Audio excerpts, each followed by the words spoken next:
Hello out there. This is White Ash Flies with Colin Mahoney. Thank you so much for tuning in. I hope it's as beautiful a Wednesday morning where you are as it is here in the Willamette Valley. Today I'm presenting Chapter 7 of Part 1 of Fyodor Dostoyevsky's short novel, Notes from Underground, written in 1864 and translated by the indomitable Constance Garnett. In Chapter 11 of Part 1, the narrator says, "Of course, I have myself made up all the things you say. That, too, is from underground. I have been for 40 years listening to you through a crack in the wall. I have invented them myself. There was nothing else I could invent. It is no wonder that I have learned this by heart, and it has taken a literary form." This compulsion to invent, in addition to the first-person voice and bleak sense of humor adopted by Dostoyevsky, reminds me, and I'm sure many before me, of Samuel Beckett's great novel, Malone Dies, published in 1951. Like Beckett's after him, Dostoyevsky's narrator subverts and ridicules himself and his world, and positively exults in his own alienation from it. The narrator also says, in Chapter 9 of Part 1, "I am perhaps jesting while I gnash my teeth," which could serve as a motto for Samuel Beckett's entire creative endeavor. You can find this in scores of other episodes of White Ash Flies on Apple Podcasts, Spotify, Anchor FM, Acast, and on YouTube. And now, Chapter 7 from Part 1 of Fyodor Dostoyevsky's Notes from Underground, on White Ash Flies. But these are all golden dreams. Oh, tell me, who was it first announced, who was it first proclaimed, that man only does nasty things because he does not know his own interests? And that if he were enlightened, if his eyes were open to his real, normal interests, man would at once cease to do nasty things, would at once become good and noble, because, being enlightened and understanding his real advantage, he would see his own advantage in the good and nothing else. And we all know that not one man can, consciously, act against his own interests. Consequently, so to say through necessity, he would begin doing good. Oh, the babe. Oh, the pure, innocent child. Why, in the first place, when in all these thousands of years has there been a time when man has acted only from his own interest? What is to be done with the millions of facts that bear witness that men, consciously, that is, fully understanding their real interests, have left them in the background, and have rushed headlong on another path to meet peril and danger, compelled to this course by nobody and by nothing, but, as it were, simply disliking the beaten track, and have obstinately, willfully struck out another difficult, absurd way, seeking it almost in the darkness. So, I suppose, this obstinacy and perversity were pleasanter to them than any advantage. Advantage? What is advantage? And will you take it upon yourself to define with perfect accuracy in what the advantage of man consists? And what if it so happens that a man's advantage, sometimes, not only may, but even must, consist in his desiring in certain cases what is harmful to himself and not advantageous? And if so, if there can be such a case, the whole principle falls into dust. What do you think? Are there such cases? You laugh. Laugh away, gentlemen, but only answer me. have man's advantages been reckoned up with perfect certainty? Are there not some which not only have not been included, but cannot possibly be included under any classification? You see, you gentlemen have, to the best of my knowledge, taken your whole register of human advantages from the averages of statistical figures and politico-economic formulas. Your advantages are prosperity, wealth, freedom, peace, and so on and so on. So that the man who should, for instance, go openly and knowingly in opposition to all that list would, to your thinking, and indeed mine too, of course, be an obscurantist or an absolute madman. Wouldn't he? But, you know, this is what is surprising. Why does it so happen that all these statisticians, sages, and lovers of humanity, when they reckon up human advantages, invariably leave out one? They don't even take it into their reckoning in the form in which it should be taken, and the whole reckoning depends upon that. It would be no great matter. They would simply have to take it, this advantage, and add it to the list. But the trouble is that this strange advantage does not fall under any classification, and is not in place in any list. I have a friend, for instance. Gentlemen, but of course he is your friend, too. And indeed there is no one, to whom he is not a friend. When he prepares for any undertaking, this gentleman immediately explains to you, elegantly and clearly, exactly how he must act in accordance with the laws of reason and truth. What is more, he will talk to you with excitement and passion of the true normal interests of man. With irony, he will upbraid the short-sighted fools who do not understand their own interests, nor the true significance of virtue.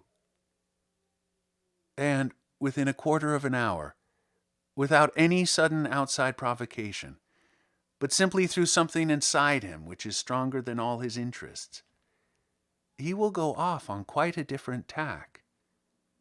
That is, act in direct opposition to what he has just been saying about himself, in opposition to the laws of reason, in opposition to his own advantage, in fact, in opposition to everything.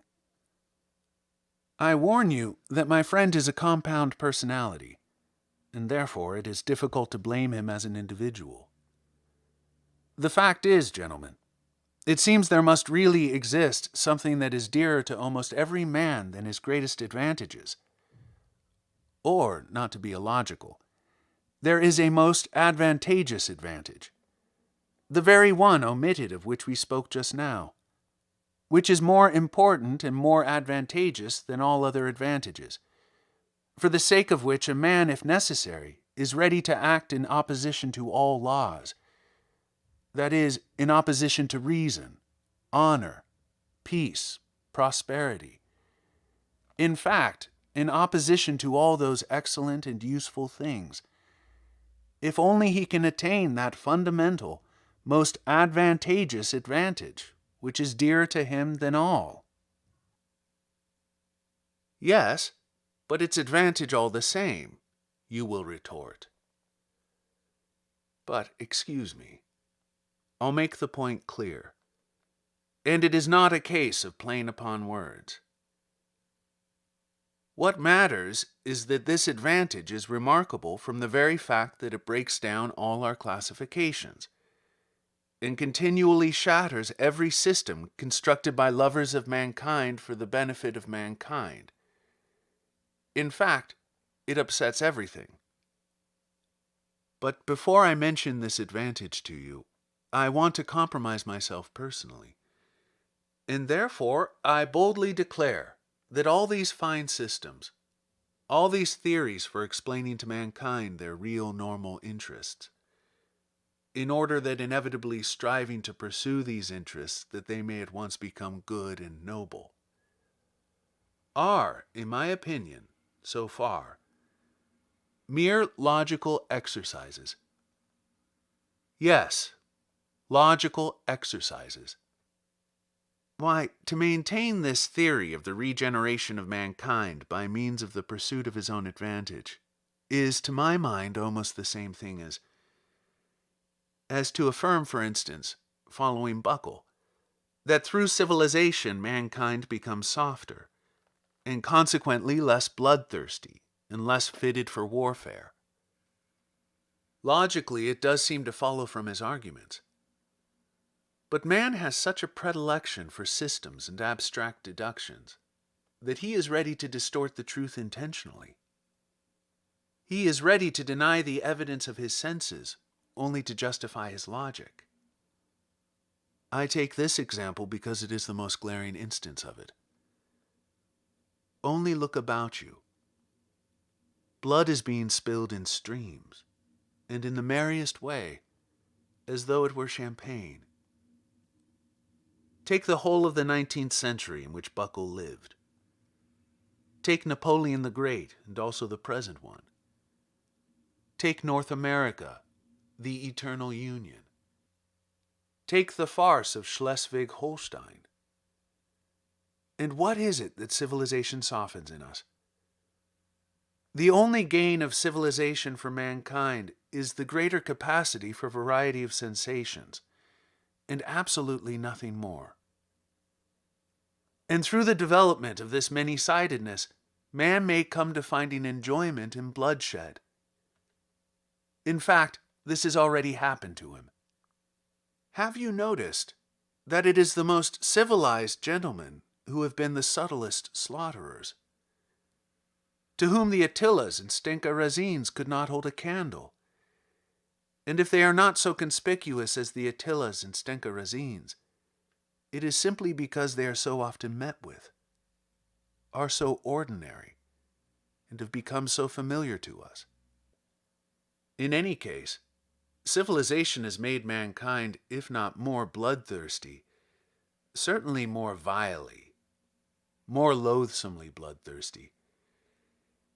In former days he saw justice in bloodshed, and with his conscience at peace exterminated those he thought proper to kill.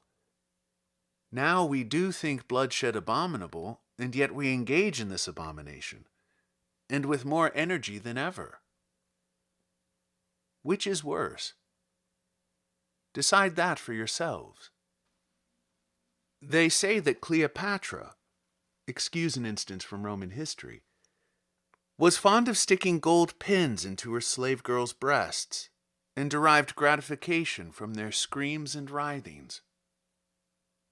You will say that that was in comparatively barbarous times, that these are barbarous times too, because, also comparatively speaking, pins are stuck in even now. That though man has now learned to see more clearly than in barbarous ages, he is still far from having learned to act as reason and science would dictate. But yet you are fully convinced that he will be sure to learn when he gets rid of certain old bad habits, and when common sense and science have completely re-educated human nature and turned it in a normal direction. You are confident that then man will cease from intentional error and will, so to say, be compelled not to want to set his will against his normal interests. That is not all.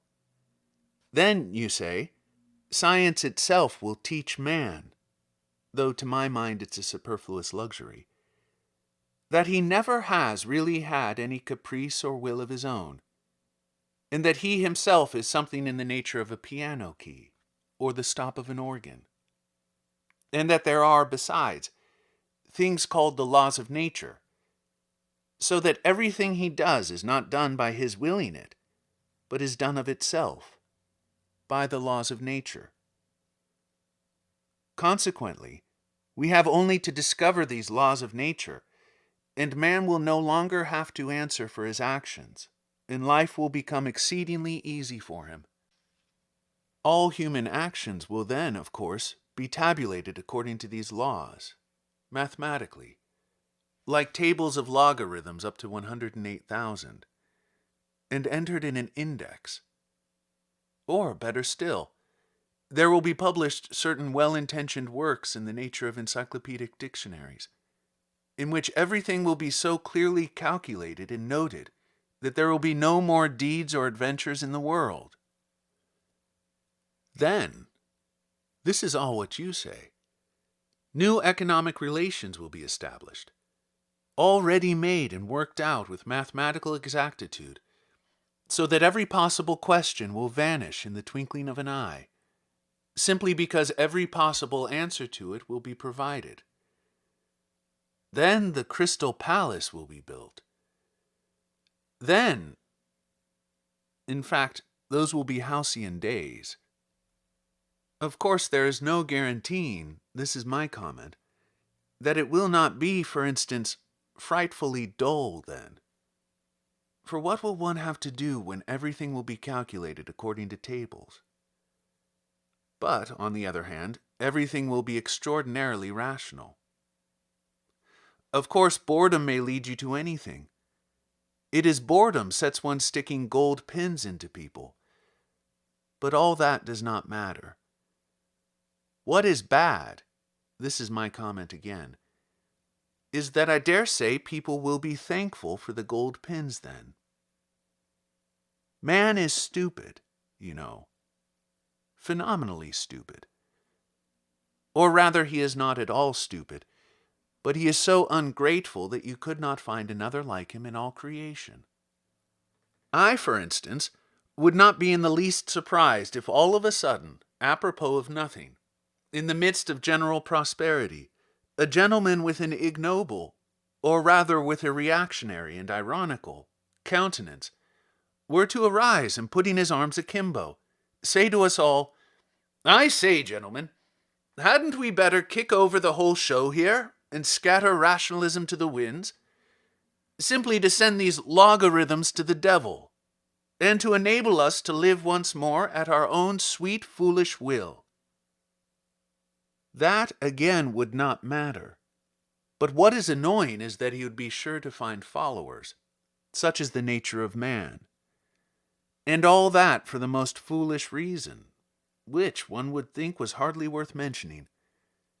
That is, that man everywhere and at all times, whoever he may be, has preferred to act as he chose, and not in the least as his reason and advantage dictated. And one may choose what is contrary to one's own interests. And sometimes one positively ought. That is my idea.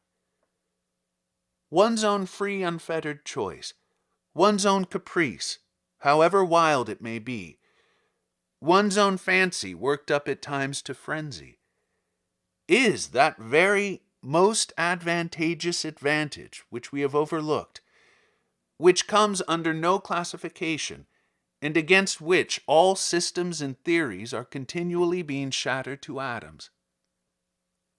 And how do these wiseacres know that man wants a normal, a virtuous choice? What has made them conceive that man must want a rationally advantageous choice? What man wants is simply independent choice, whatever that independence may cost and wherever it may lead. And choice, of course. The devil only knows what choice